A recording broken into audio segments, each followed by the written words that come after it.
Hello दोस्तों, आप सभी को स्वागत है और एक नई यूट्यूब वीडियो में। और आज का जो पर्पस है वीडियो बनाने का वो है LIC AAO। जो पोस्ट है वो लाइव हो चुका है, वो दिस मंथ 16 को रिलीज़ हुआ है। बट हमारा वीडियो अभी बनाने का जो मेन है कारण है वो है टर्म्स कंडीशंस बताना। जैसे कि फॉर एग्जांपल जो वीडियोस हम लोग यूट्यूब में चेक किए, कोई भी टर्म्स कंडीशंस जो छोटे में लिखा रहता है वो कोई भी नहीं बताता है। तो उसी को डिस्कस करने के लिए हम लोग ये वीडियो स्पेशली लाए हैं आपके लिए।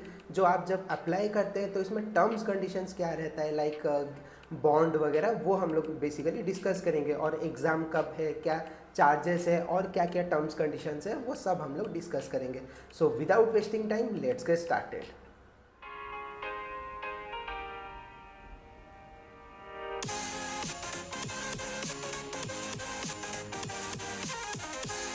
वीडियो स्टार्ट करने से पहले डिस्कस कर लेते हैं कि रोल्स एंड रिस्पॉन्सिबिलिटीज़ क्या रहने वाला है। तो ये प्रॉपर उतना सेल्स नहीं है, इसमें मेनली मैनेजमेंट का है। आप लोगों को कैसे मैनेज करेंगे, आपका ब्रांच कैसे ग्रो होगा, क्या क्या प्लान्स इंप्लीमेंट करने से आपका ब्रांच और भी ग्रो होगा।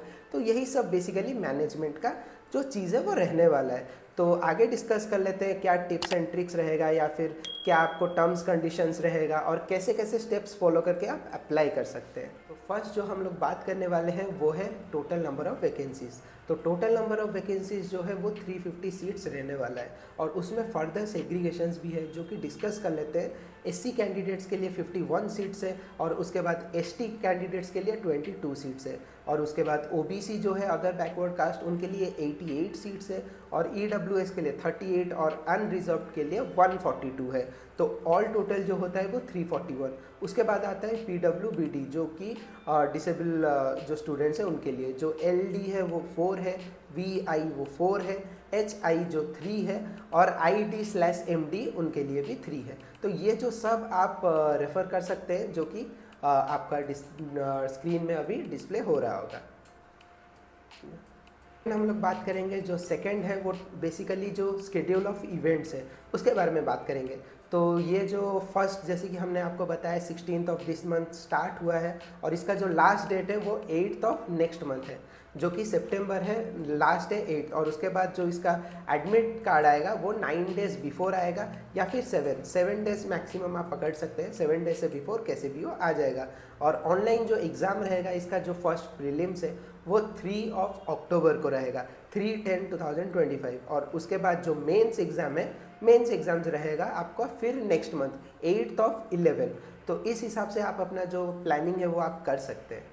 नेक्स्ट हम लोग डिस्कस करेंगे अबाउट द एलिजिबिलिटी कंडीशंस, जैसे कि आपका कितना एज रहना चाहिए ये एग्ज़ाम आप अपीयर करने के लिए। तो आपका जो एज है वो 21 से 30 के बीच में रहना चाहिए। और उसके बाद अगेन सेग्रीगेशन है जो कि caste wise schedule of caste के बारे में। तो SC का जो है वो रिलैक्सेशन 5 ईयर्स का है, और OBC लोग के लिए जो है 3 ईयर्स का है, और PWBD जनरल जो है उनके लिए 10 ईयर्स का रिलैक्सेशन है, और उसके बाद PWBD 15 ईयर्स का है।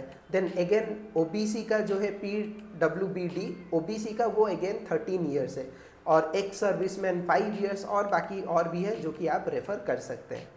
तो नेक्स्ट हम लोग डिस्कस करने वाले हैं इसके सैलरी के बारे में, जैसे कि आपका बेसिक पे कितना रहेगा, इन हैंड कितना आएगा, तो उसके बारे में डिस्कस कर लेते हैं।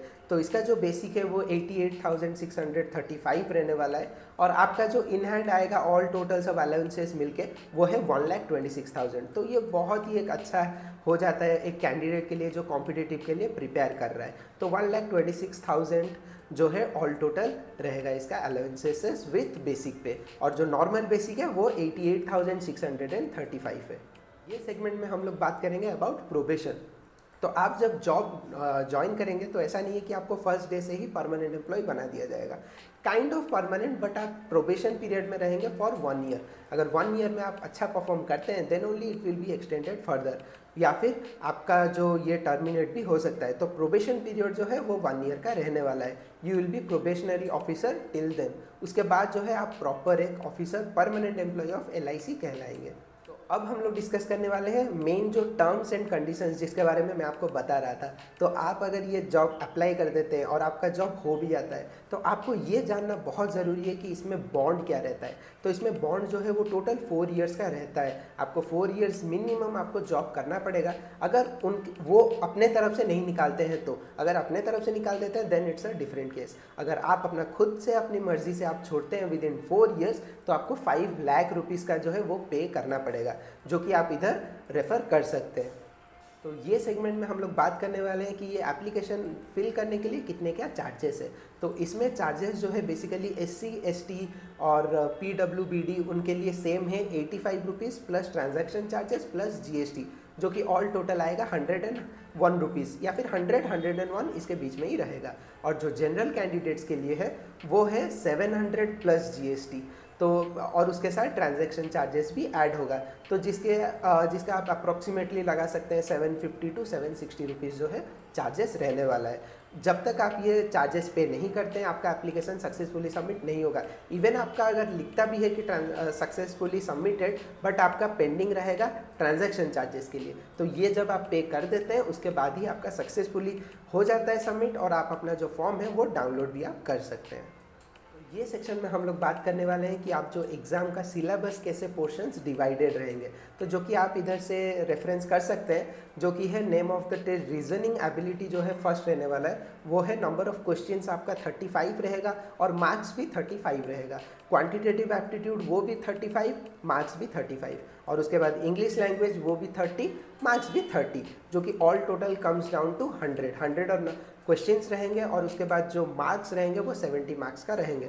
उसके बाद आप पासिंग देख सकते हैं 16, 16, 9, 18, 18, 10, जो टोटल मिनट्स है वो 20, 20, 20 करके रहने वाला है, जो कि ऑल टोटल 1 आवर का रहेगा।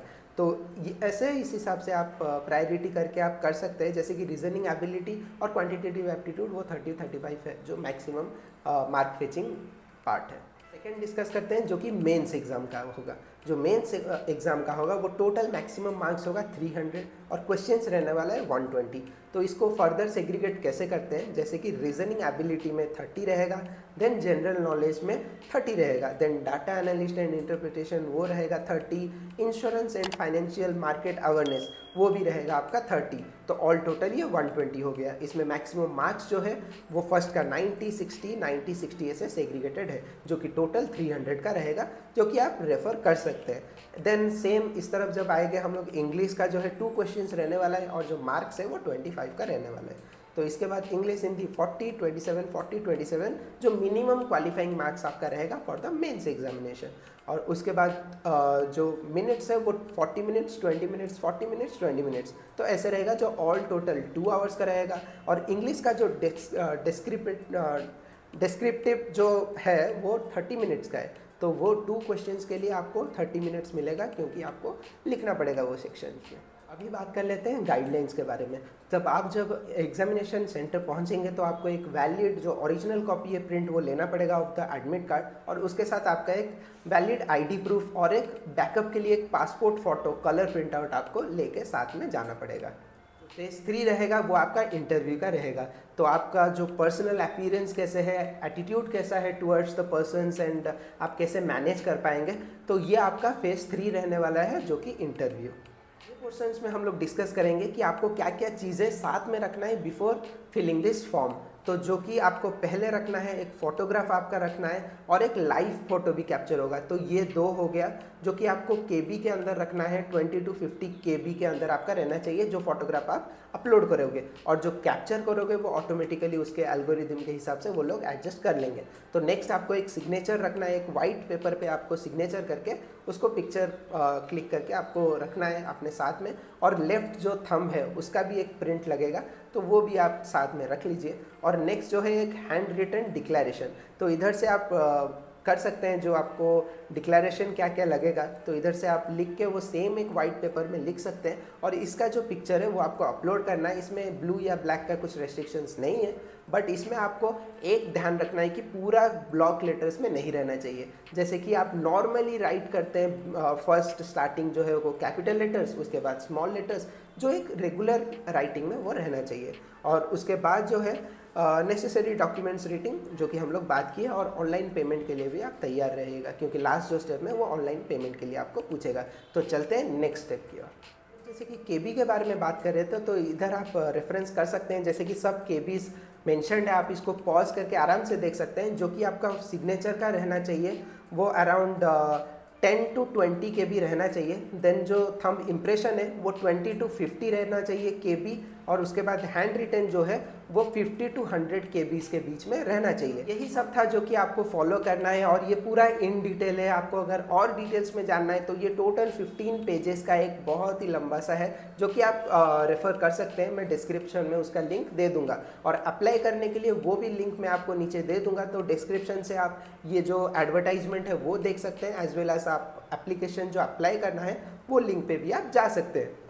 तो ये पेज जैसे कि आप रेफ़र कर सकते हैं, ऐसे रहने वाला है। आपको अगर ये वीडियो ज़रा सा भी पसंद आता है, वीडियो को लाइक और चैनल को सब्सक्राइब करना मत भूलिए। और ये एग्ज़ाम आप देके आप जान सकते हैं कि आप कहाँ पे एग्जैक्टली स्टैंड करते हैं, क्योंकि इसमें ओनली 350 पोस्ट जो है, तो आप ज़्यादा उम्मीद मत रखिए, but you can definitely try for it, because जो IBPS है उसमें जो पोस्ट है वो ज़्यादा रहते हैं, तो उसमें ज़्यादा चांसेस भी रहता है। एटलीस्ट ये एग्ज़ाम देने से आपको ये फ़ायदा होगा कि आपका प्रिपरेशन जो है वो कैसे चल रहा है और कहाँ पे एग्जैक्टली आप स्टैंड करते हैं वो भी आपको पता लगेगा। सो इसी के साथ हमारा जो वीडियो है वो एंड करते हैं। So this is your Rishikesh signing out.